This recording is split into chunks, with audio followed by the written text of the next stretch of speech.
I'm Jamie Six, the Law Director with the City of Stowe. This is Lieutenant Durker with the Stowe Police Department, and we have a special guest today, April Durker. Now, the last videos that we talked about were regular bullying, cyberbullying. Today we're going to be getting into the general dangers of the internet and all that comes with social media. So Lieutenant Durker and I have done a lot of research on bullying, and we've gone to the stopbullying.gov website, and we have found actual scenarios that have happened that we think kind of happen everywhere that we would like to bring to parents' attention. So, Lieutenant Durker, let's get into that. Yeah, there's a whole list of them. We mentioned in our last couple of videos where kids send new photos and how that could be dangerous.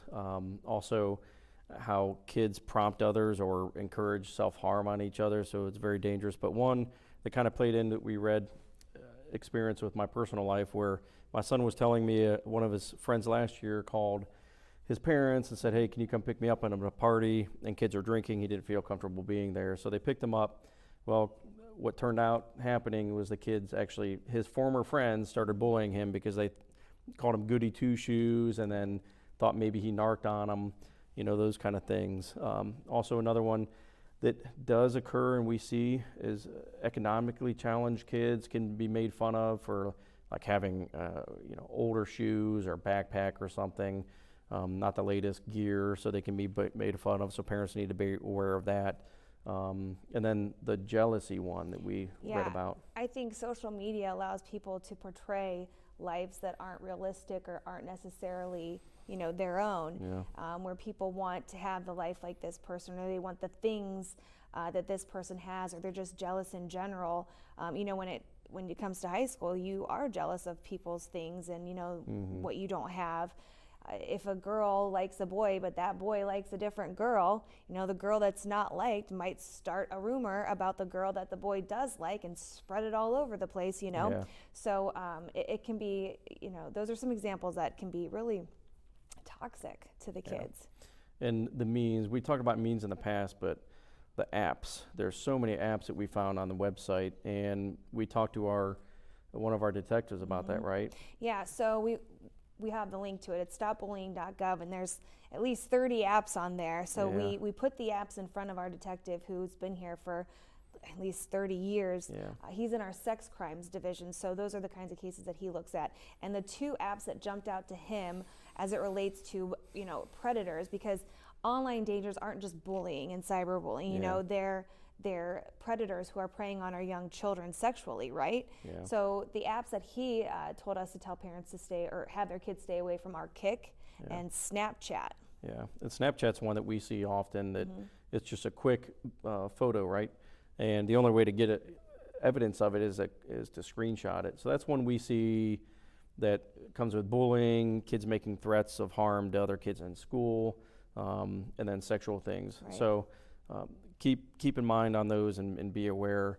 So it's the anonymity about it, right? A lot of them feel empowered because they're anonymous. And also, if our kids are developing these relationships with people that they don't know, that they feel might be appropriate, but they don't want mom and dad to know because they're kind of having fun, you know, they're hidden in these apps as opposed to being on your regular text message chain. Exactly. So Jamie, why is all this so concerning? It's so concerning because it's persistent. Like, our kids can't get away from it, right? We talked about last week how you can't just shut it off. It follows you everywhere. Not only that, but it's permanent. You know, if our kids are applying for college or for a job or some social club that they want to get into, it's easy to type in, Google somebody's name and see what comes up. Are they associated with a bad online reputation? And that's really what it comes down to.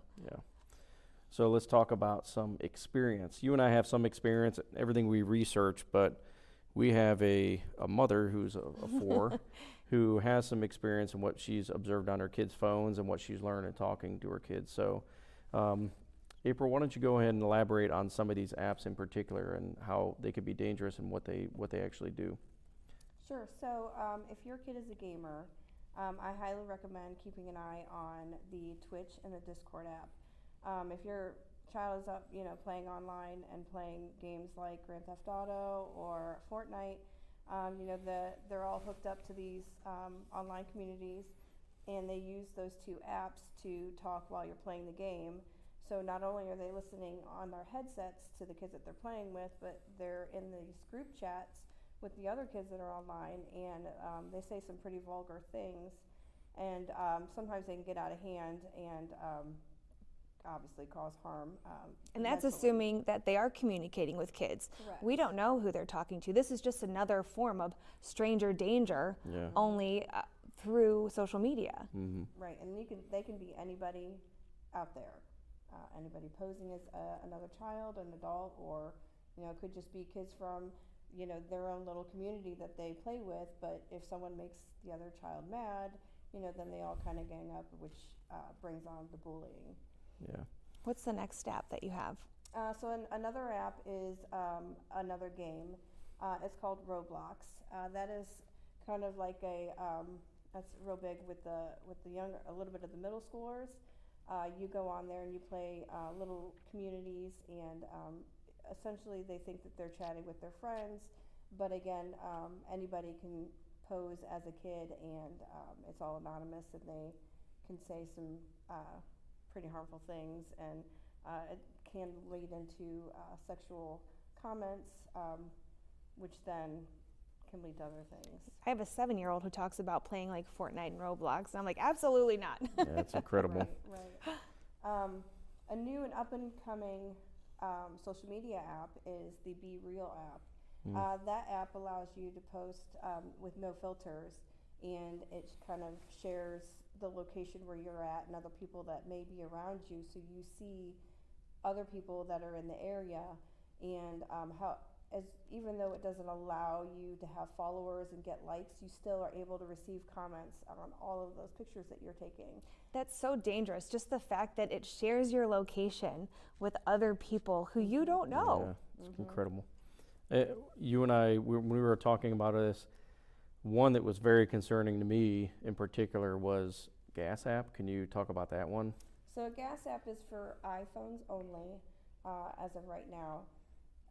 Kids that are in school, they can go find their school, and children make a profile, and all you have to do is say if you're a boy or a girl, and then the age or grade that you're in, and they can go on and post only once a day in a poll.